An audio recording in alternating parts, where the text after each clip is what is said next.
उत्तराखंड हज कमेटी मदरसा बोर्ड के पूर्व चेयरमैन और अमीर शरीयत उत्तराखंड मौलाना जाहिद रज़ा रिजवी रामपुर पहुंचे।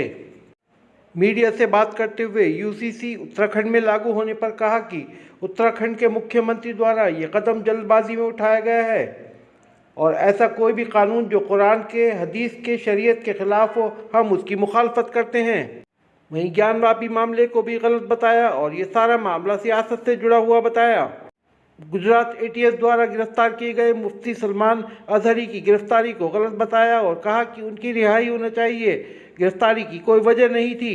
उत्तराखंड में यूसीसी का बिल पास किया गया है।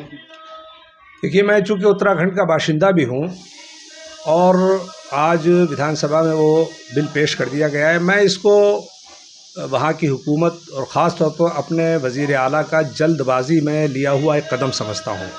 हमने वज़ीर आला को 6 माह पहले कुछ उलमा की जानिब से ये ख़त लिखा था, उनसे गुजारिश की थी कि आज यूसीसी ला रहे हैं तो जहाँ दूसरे मज़ाहिब के पेशवाओं और ज़िम्मेदारान से आप डिस्कशन कर रहे हैं, उनकी राय जान रहे हैं, हमारे मज़हब के उलमा, दानिश्वर और जो मजहबी शख्सियात हैं उनको भी कॉन्फिडेंस मिलें और ये जो यूसीसी के अगराज़ व मकासिद हैं उस पर उनसे बात करें तो ज़ाहिर है कि जो शुबहात थे वो दूर होते और हम लोग जो आपत्तियां थीं वो उसको उस पर दर्ज करते और अपने शुबहात का इजहार करते, लेकिन ऐसा नहीं हुआ।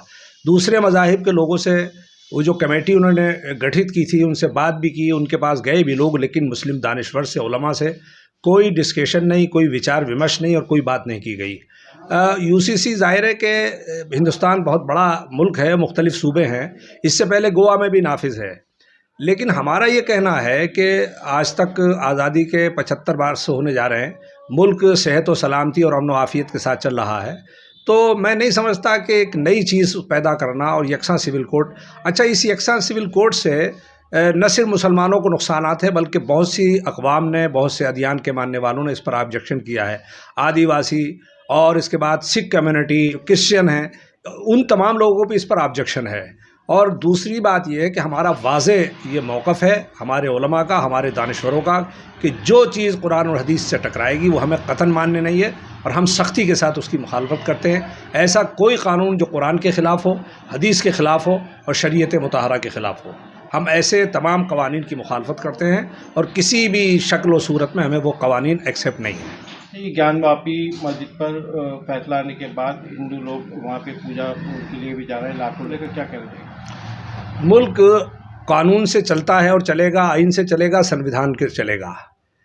तकरीबन बहुत लंबे अरसे तक बाबरी मस्जिद का मामला चला, सुप्रीम कोर्ट ने कुछ शवाहिद और कुछ हक्कानियत और कुछ चीज़ें तस्लीम की, इसके बावजूद भी आस्था के नाम पर बाबरी मस्जिद को दे दिया गया और हिंदुस्तान के मुसलमानों ने उस फैसले को तस्लीम किया।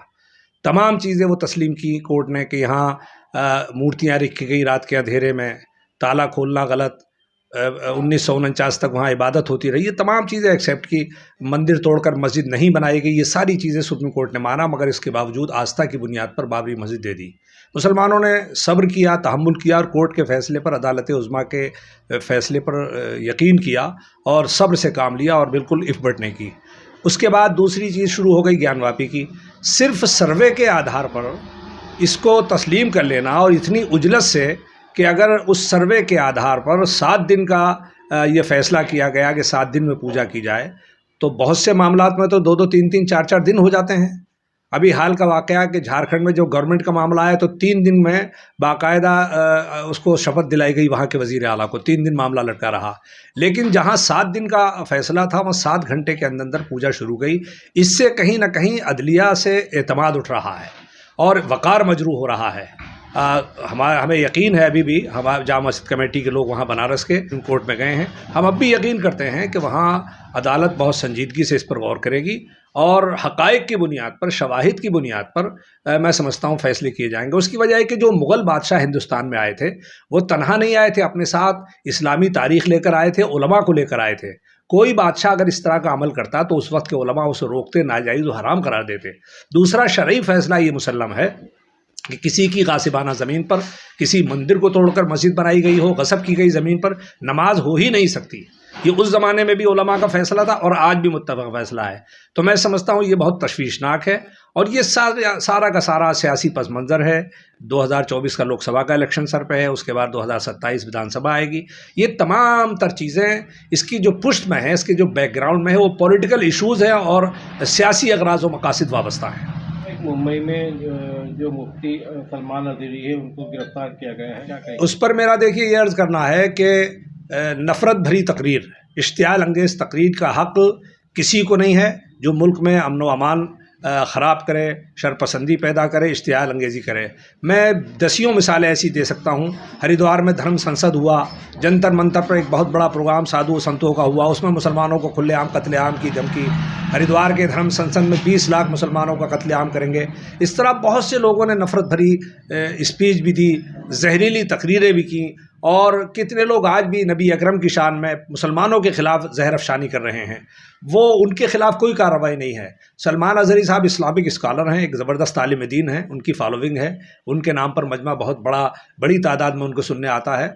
तो अगर सिर्फ एक शेर मैंने जो उनकी क्लिप सुनी है, सिर्फ उस शेर को बेस बनाकर उनको गिरफ्तार करना और बाकी दूसरे मज़ाहिब और अदियान के लोगों को खुली छूट देना, चाहे वो पैगंबर के गुस्ताख हों, चाहे इस्लाम के गुस्ताख हों, ये मैं समझता हूँ इंसाफ के और न्याय के मुनाफी है, और ये सरासर नाइंसाफ़ी है। इसलिए हम आपके चैनल के ज़रिए से ये गुजारिश करते हैं कि उसकी जांच होनी चाहिए और मौलाना सलमान अज़हरी की रिहाई होनी चाहिए।